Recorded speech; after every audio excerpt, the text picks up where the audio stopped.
एक मिनट यहाँ पर आ जाओ ना।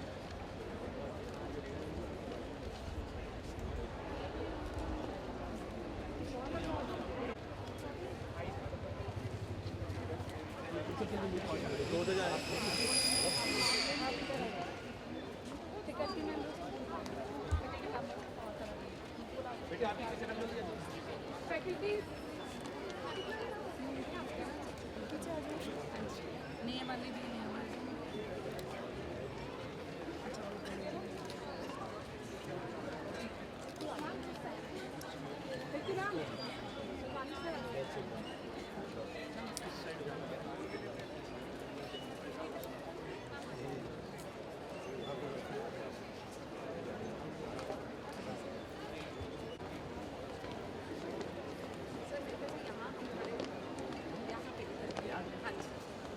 आप शुरुआत करवा दो।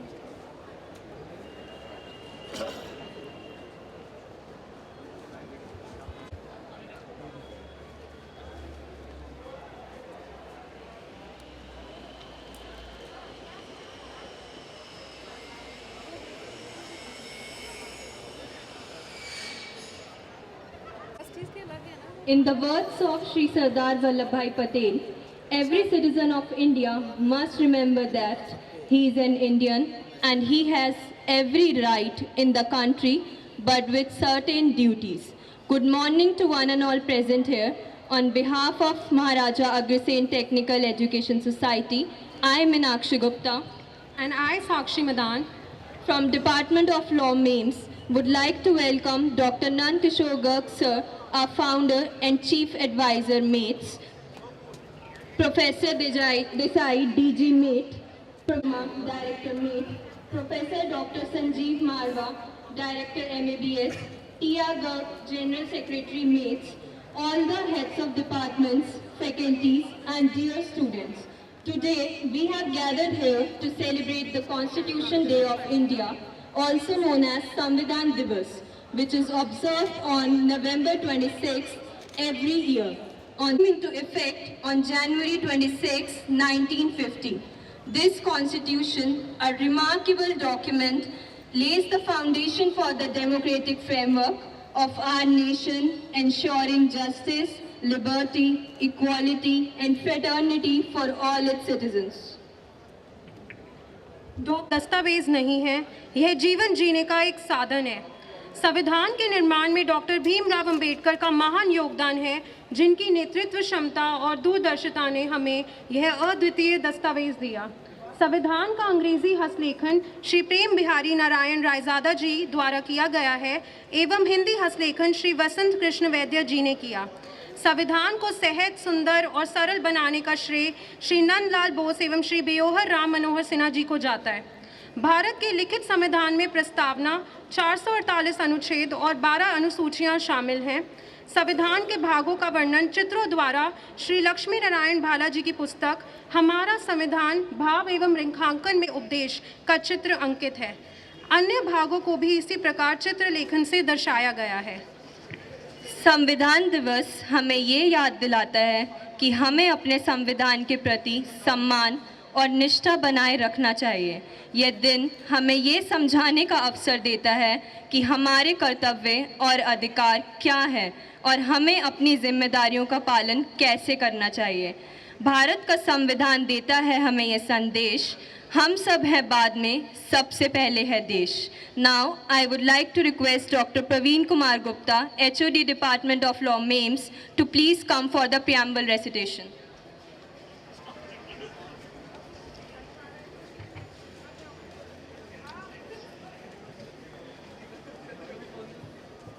भारतीय संविधान की उद्देशिका।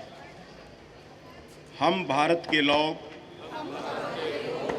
भारत को एक संपूर्ण प्रभुत्व संपन्न समाजवादी पंथ निरपेक्ष लोकतंत्रात्मक गणराज्य बनाने के लिए तथा उसके समस्त नागरिकों को सामाजिक, आर्थिक और राजनीतिक न्याय, विचार अभिव्यक्ति, विश्वास, धर्म और उपासना की स्वतंत्रता, प्रतिष्ठा और अवसर की समता प्राप्त कराने के लिए तथा उन सब में व्यक्ति की गरिमा और राष्ट्र की एकता और अखंडता सुनिश्चित करने वाली बंधुता बढ़ाने के लिए दृढ़ संकल्प होकर अपनी इस संविधान सभा में आज दिनांक 26/11/1949 मिति मार्गशीर्ष शुक्ल सप्तमी संवत 2006 विक्रमी को एतद्द्वारा इस संविधान को अंगीकृत, अधिनियमित और आत्मार्पित करते हैं। जय संविधान, जय भारत, जय हिंद, जय जवान, जय किसान, जय विज्ञान।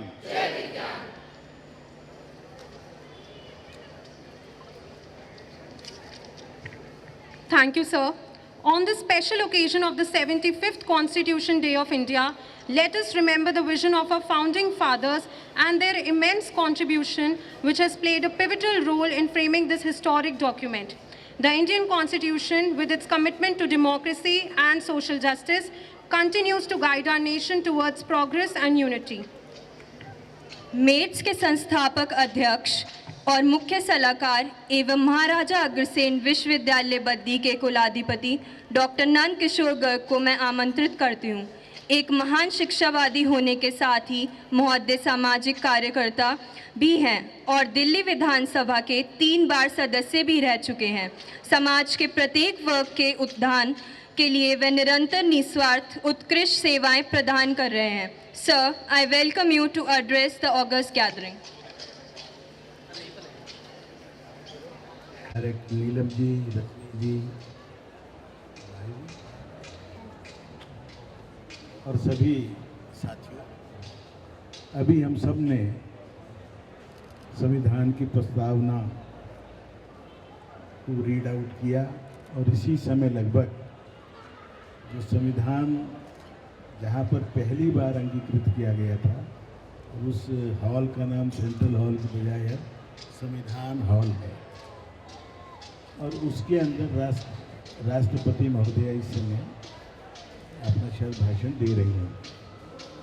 कुछ चीज़ों का हमें ध्यान करना चाहिए, थोड़ा ध्यान आए तो आज के जैसे आपने इसमें विक्रम संवत को 2006 पढ़ा ना हम सब, और भारत ने जब कैलेंडर को मान्यता दी तो ईस्वी संवत के साथ विक्रम संवत को नहीं दी। किसी ने नोटिस किया इस चीज़ को? आज हम शक संवत को मान्यता देते हैं, विक्रम संवत को मान्यता अभी तक नहीं देते। ये विरोधाभास है आज भी, नोटिस भी नहीं कर रहे हम लोग।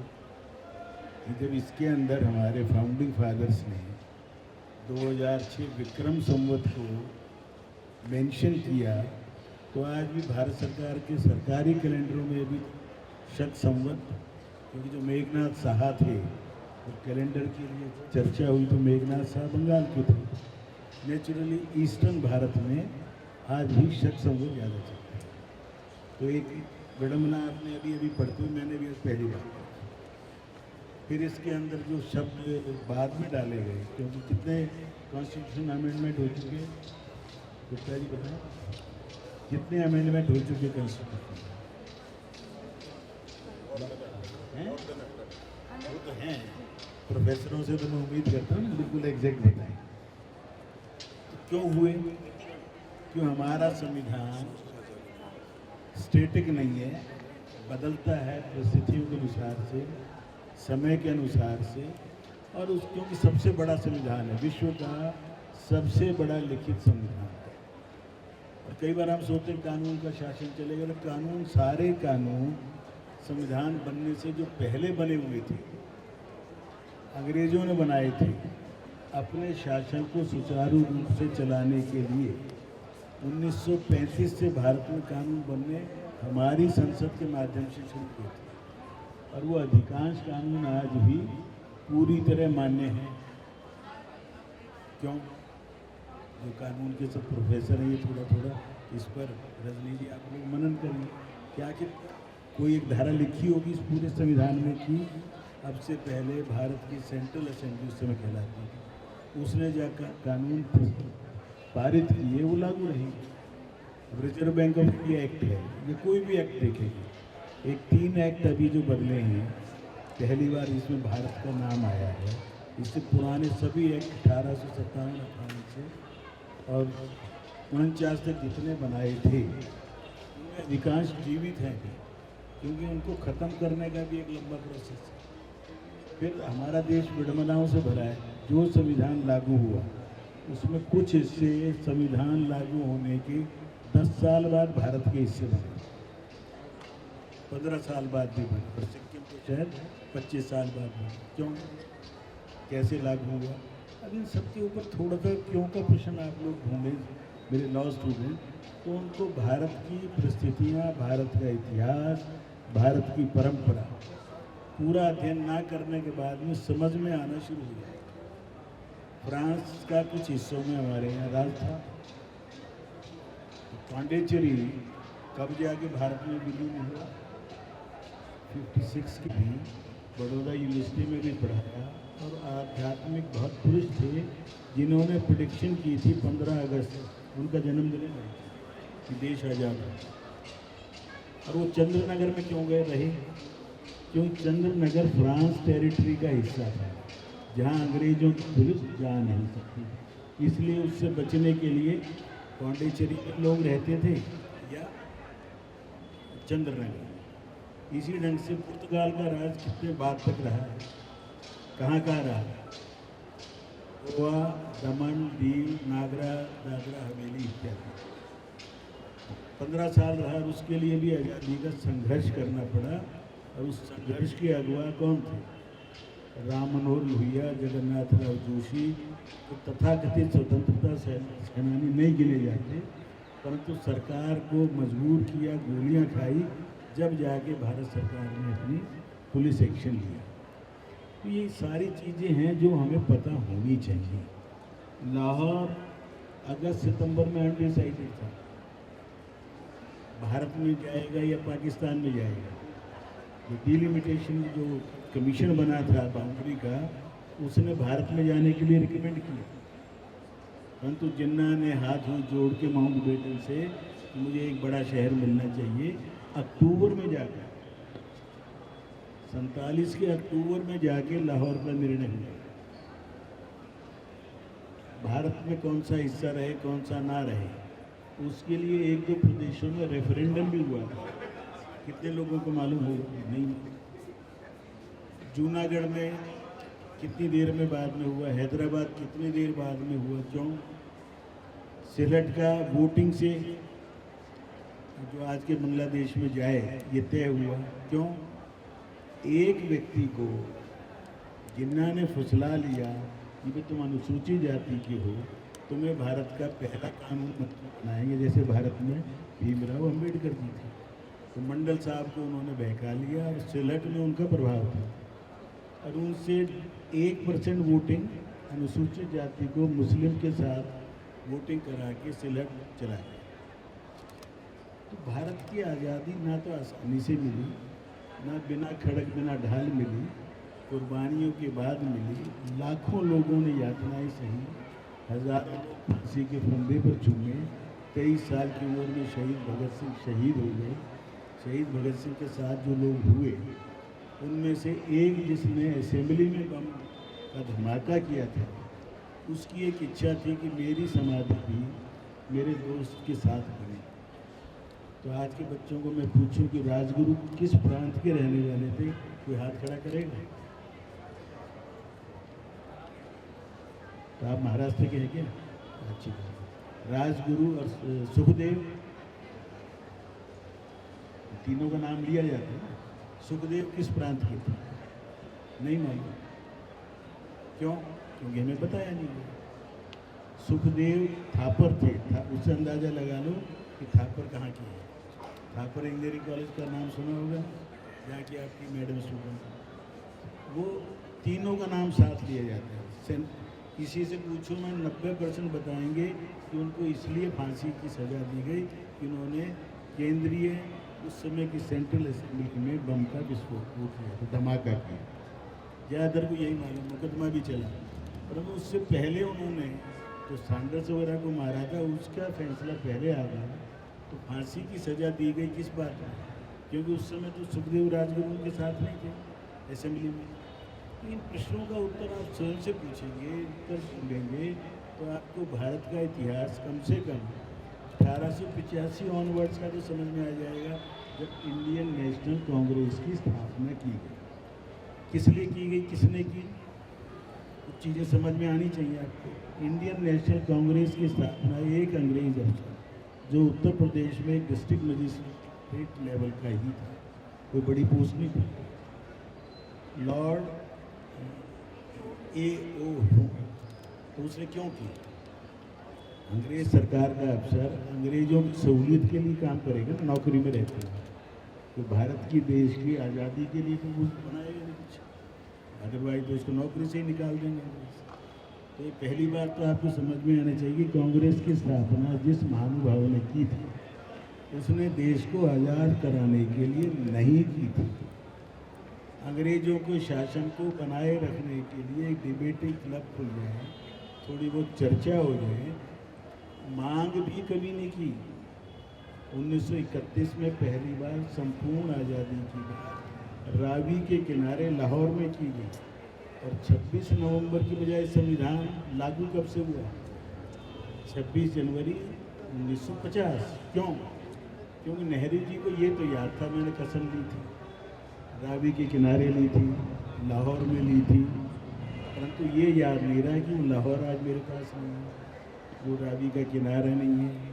1965 में आ गया था तो फिर हमने शांति के कारण, दबाव के कारण नहीं लिया। ये मैं नई पीढ़ी को इसलिए ध्यान दिला रहा हूँ कि इसके अंदर आपको ये समझ में आ जाएगा कि आज आप कितने सौभाग्यशाली हैं। 2015 में संविधान दिवस मनाना शुरू हुआ, इससे पहले क्यों नहीं मनाया? इससे पहले क्यों नहीं मनाया गया किसी भी सरकार द्वारा? 49 से 2015 तक प्रतीक्षा क्यों की? क्योंकि देश की सही राजनीति, सही समझ देश के लोगों को ना मालूम हो, और प्रदीप का गाया हुआ गीत गाते रहे, दे दी हमें आज़ादी जिनका खड़क दिमाग कर दिया कमाल। उस गीत को गा गा के हम सब बड़े हुए, उसके कारण से भारत की आज़ादी का महत्व समझ में नहीं आया। इस कॉन्स्टिट्यूशन ने हमें बहुत कुछ दिया, लगातार देश को आज़ादी दी, डेमोक्रेसी दी, चुनाव के माध्यम से परिवर्तन करने का अधिकार दिया, और जिस देश की जनता को अनपढ़ गंवार समझा जाता था, जिसको वोटिंग का अधिकार भी सबको ना मिले, यूनिवर्सल फ्रेंचाइज देने वाला भारत लगभग पहला देश है, पूरे यूरोप अमेरिका में नहीं था। तो हमारी बहुत विशेषताएं हैं, जभी तो आज एक ही दिन चुनाव होता है। महाराष्ट्र में चुनाव एक तरफ जा रहा है, झारखंड में एक तरफ जा रहा है। क्यों? पूरे देश में चुनाव, इसलिए देश का वोटर समझदार है, उसको अपने लाभ हानि का मालूम है। मेरा लाभ हानि मेरे देश के लाभ से जुड़ा हुआ है, ये समझ भारत के लोगों को आ रही है। और मेरे देश की जो आज की आप पीढ़ी है, ये 2047 को देखेंगे। निश्चित तौर पर आप सब 18, 19, 20, 22 के हैं, तो 2047 तक स्वस्थ होंगे, नौजवान होंगे, 50 की उम्र के आसपास होंगे, तो वो उस भारत को देखेंगे जिस भारत का सपना शहीद भगत सिंह, वीर सावरकर, अनेकों लोग, 3 भाई फांदी के फंदे पे चूमे, हमें नाम नहीं पता। 3 सगे भाई, 2 भाई काला पानी के एक जेल में रह रहे हैं, उन दोनों आपस में मिले ही नहीं करते। ये सारी चीज़ें इसलिए रही कि उन्होंने चुपचाप सेक्रीफाइस की, हमारे लिए, आपके लिए कठिनाई सही, और इस देश को एक बनाया है और इसको एक रखना है। हमरा की प्रेमबल में जो शब्द आता है ना, सॉवरेनिटी का जो हिंदी शब्द, उसमें बहुत मर्म है। और फिर जो बात बताइए कि जो ये लिखी है राम संविधान, इसको क्यों छिपा के रखा गया हम सबसे? इस संविधान का जो ये मूल संविधान है, इसको आपसे मेरे से दूर क्यों रखा गया? क्योंकि इस संविधान में केवल एक जगह आया है, इंडिया, दैट इज़ भारत। पूरे संविधान में आप पढ़ लेना खूब, कहीं पर ना भारत है ना हिंदुस्तान। इसको भारतीय बनाने के लिए हमारे पूर्वजों ने सोचा कि रविंद्रनाथ टैगोर से शांति निकेतन में काम करने वाले आर्टिस्ट को बुलाया, और संविधान को जब खोल के आप देखेंगे तो किसी भी पेज के चारों ओर खाली स्थान है ना, सब लिखते हैं तो बाएं को भी जगह छोड़ते हैं, दाएं को भी छोड़ते हैं, ऊपर भी नीचे, उस खाली स्थानों पर चित्र हैं सब मोटे मोटे। उसके माध्यम से भारत की पूरी परंपरा को, जैसे पहला चित्र बताया भगवान राम, लक्ष्मण और माँ जानकी, इसी के बीच में भगवान कृष्ण जो गीता का संदेश भी दे रहे युद्ध के स्थल पर, और जितने भी इस देश की जो प्रतीकात्मक चीज़ें हैं, अकबर को भी दिखाया है, इंडस वैली को भी दिखाया है, गुरु नानक जी के उससे संपर्कित चीज़ें दिखाई हैं। तो भारत के विभिन्नता में एकता है, डाइवर्सिटी है भारत को कई राष्ट्रों का समूह है, और JNU ब्रांड वाले भारत को अभी भी राष्ट्र मानने को तैयार नहीं है। वो धीरे धीरे कुछ यूनिवर्सिटीज़ में रह गए हैं, स्टेटों में भी एक में लास्ट है केरल, वो जो पूरे विश्व से समाप्त हो गए, परंतु एकेडमिशिया में अभी उनका वर्चस्व है, मीडिया में है। उनकी बातों से सावधान रहते हुए सच्चे भारतीय बने, सच्चे अम्बेडकर जी के मानने वाले बने, सच्चे डॉक्टर राजेंद्र प्रसाद का नाम नहीं लेते हैं, वो देश जाति प्रधान है। राजेंद्र प्रसाद जी की जाति के लोग ना के बराबर ही, इसलिए उसके पीछे वोट नहीं, इसलिए उसका नाम ही नहीं लेंगे, जबकि संविधान सभा के अध्यक्ष हैं, और उनको कितना मान दिया था देश के प्रधानमंत्री ने। संविधान सभा में जहाँ हस्ताक्षर है ना 363, देखा किसी ने पेज, तो उसके अंदर पहला हस्ताक्षर किसका होना चाहिए?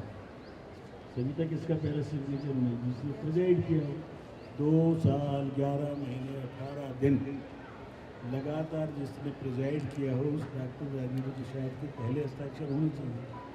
तो नेहरू जी ने जल्दबाजी में पहले हस्ताक्षर अपने कर दिए। राजेंद्र प्रसाद जी सीधे आदमी थे, तो कहने मैं कहा कि मैंने छोटे से सपने कोने में थोड़े ऊपर कर देखिए, आप सारे चीज़ ऑन रिकॉर्ड हैं, क्योंकि राजेंद्र प्रसाद जी कहीं कन्फ्लिक्ट नहीं करते। उनके साथ क्या व्यवहार रहा? 10 साल राष्ट्रपति एकमात्र व्यक्ति है वो रहा। जब वो रिटायर हुए तो उनके साथ क्या व्यवहार हुआ है आपको मालूम? देश का राष्ट्रपति, संविधान सभा का अध्यक्ष जब रिटायर हुआ तो उनको एक सीलन भरे कमरे में पटना के अंदर सदाकत आश्रम की एक कोठरी में रखा गया। तो उनको मालूम था कि इनको दमा है, सांस की बीमारी है, और गीले कमरे में रहने से बढ़ेगी, क्योंकि उन्होंने देश में सोमनाथ मंदिर पुनर्निर्माण होने के बाद उसके स्थापना के अंदर उनके विरोध के बावजूद उसमें उपस्थित रहे थे। उसका बदला लेने के लिए उनको ऐसे कोठरी में रखा गया जहाँ वो जल्दी मर जाएं, और जल्दी मर गए। मरने के बाद उनका किसी परिवार का नाम सुनाओ तो कोई बता दे। बेटे भी थे, पत्नी भी थी, और परिवार के किसी का नाम सुना आपने? किसी सुनेंगे क्यों? महामृत्युंजय प्रसाद उनके लड़के थे, पढ़े लिखे थे, संस्कार के लिए पैसा, जब महामृत्युंजय सांसद भी रहे थे, पैसा नहीं करते। और दूसरी तरफ आज अरबों खरबों 10,000 20,000 करोड़ का माल लूट कर भरने वाले लोग, कन्विक्टेड लोग, सजा याफ्ता लोग भी कहते हैं कि हमने भाई सब हम सबको सावधान रहना है। देश का भविष्य आपके हाथ में है। हमारे हम लोग 60, 65, 70 वाले हैं, ये फेड अवे हो जाएंगे। तो आप लोगों ने देश को संभालना है, मजबूती से संभालना है, संभालना नहीं आगे लेके जाना है जो इसका स्थान होना चाहिए। यदि हम पूरी अमेरिका की हेल्थ इंडस्ट्री चला सकते हैं, पूरा नासा चला सकते हैं, पूरे संसद में हमारे 6, 7, 8 वो आ सकते हैं MPs और मिनिस्टर अब बन सकते हैं ट्रंप के साथ। ये इससे पहले भी हमारी अपनी एक बिटिया भी राष्ट्रपति चुनाव भारत की लड़ी थी और दूसरे के प्रति उपराष्ट्रपति बनेंगे तो हमारी क्षमताएँ जग जाएगी। हमने साधारण काल में IIT नहीं थे, सुंदर पिचई दूसरे फॉर्चून 500 में कितने अपने भारतीय लोग हैं तो लिस्ट बना के गर्व करके पढ़ी और वैसा बनने की लॉ स्टूडेंट्स अच्छे राजेंद्र प्रसाद और अम्बेडकर बनने की सोचें, अच्छे इंजीनियर बनने की सोचें, अच्छे देशभक्त बनने की सोचें, अच्छे नागरिक बनेंगे तो सब कुछ आप बनेंगे। इसलिए आपको आज सूर्य भगवान की खूब अच्छी गर्मी दिला दी है। थोड़ा थोड़ा एक 70-75 साल का आपको जो यात्रा है उससे पहले से शुरू करके थोड़ा एक वो ग्लिम्पसेस दिखाएंगे। इससे ज़्यादा आपकी क्यूरियोसिटी पैदा होनी चाहिए और अधिक जानने की और अधिक समझने की और फिर टीचरों को अधिक समझाने की। जय Hind. Thank you so much, sir, for enlightening the gathering by apprising the values that promote equality, justice, and respect for all individuals, regardless of their background. It is our collective responsibility to protect these ideals and contribute to building a society where every citizen is treated with dignity and fairness. तिरंगा शान है अपनी, तू ही अभिमान मेरा है, तू ही गौरव है भारत, सब धर्म लिखते हैं, तू ही रूप है भारत का, तू ही अभिमान मेरा है। I request everyone to stand at attention for the national anthem. जनगण मन अधिनायक जय हे भारत भाग्य विधाता, पंजाब सिंध गुजरात मराठा द्राविड़ उत्कल गंगा, विंध्य हिमाचल यमुना गंगा उच्चल जलधि तरंगा, तव शुभ नामे जागे, तव जन गण मंगल दायक जय हे भारत भाग्य विधाता, जय हे जय हे जय हे जय जय जय जय हे। भारत माता की जय, भारत माता की जय, भारत माता की जय, वंदे वंदे वंदे। एक बार ये ले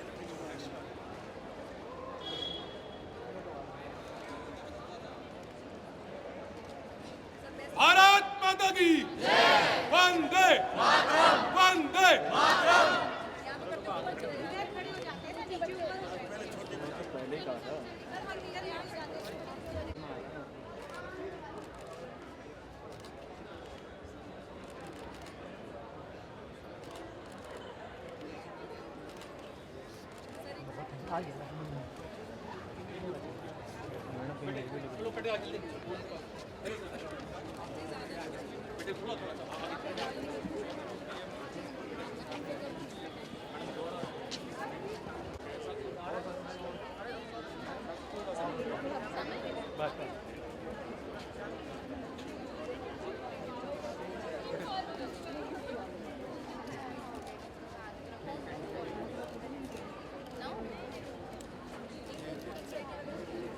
और कोई रह गया पीछे जाओ।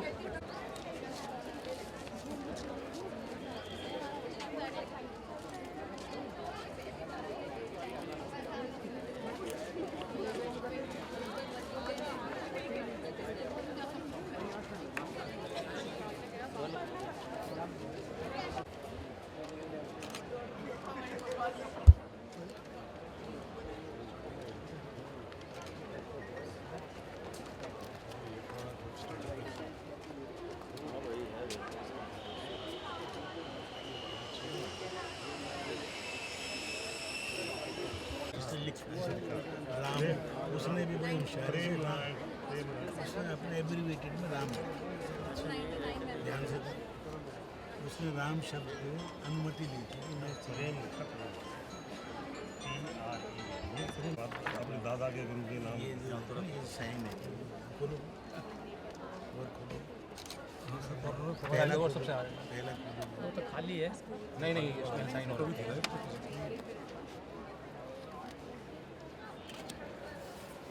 ये वो पहले साइन का, हाँ जी, ऊपर करके साइड पे। हाँ जी सर। मजबूरी में उसने जी सर जी।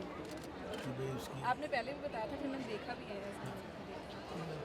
आपकी पीढ़ी को पता है, अंजलि को पता है, और राजेंद्र प्रसाद जो है किसी और ने लिखा ना उन्होंने ऊपर वाले साइड साइन हुआ है और इंग्लिश में नाम लिखा है नीचे।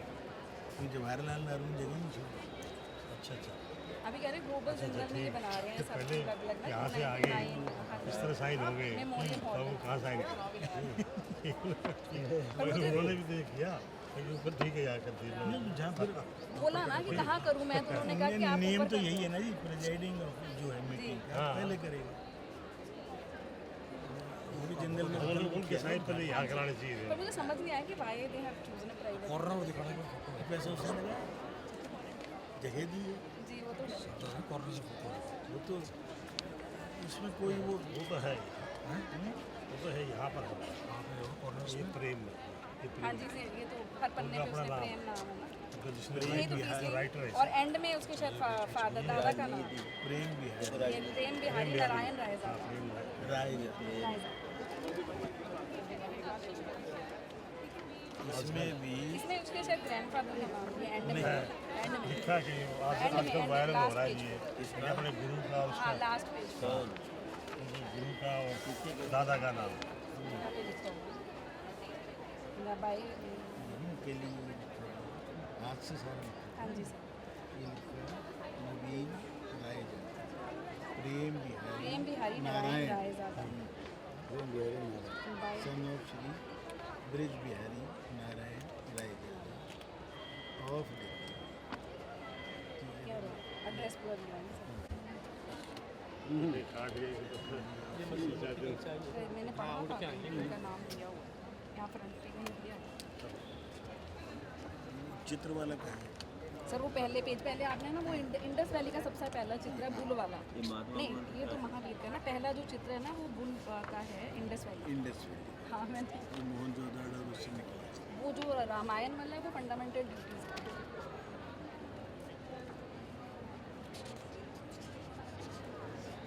ये है ना फंडामेंटल ड्यूटीज पे ये रामायण का चित्र है। एक्चुअली मतलब इतने थोड़े टाइप में इतने कानून पढ़ना है जी कि वो फिर प्रियम्बल पढ़ते हैं या वो सर जो वो बेसिक उस पे ना वो बता देते हैं कि इसकी एप्लीकेबिलिटी कितनी ये। है whether we can amend the preamble और छोटी जो नॉट आती है किताबें वो या दुखियाँ आती है जो अपने उससे काम करते 3 महीने में भी क्लासेस तो मुश्किल से 1.5 महीने भरी होगी एक सेमेस्टर का कोर्स।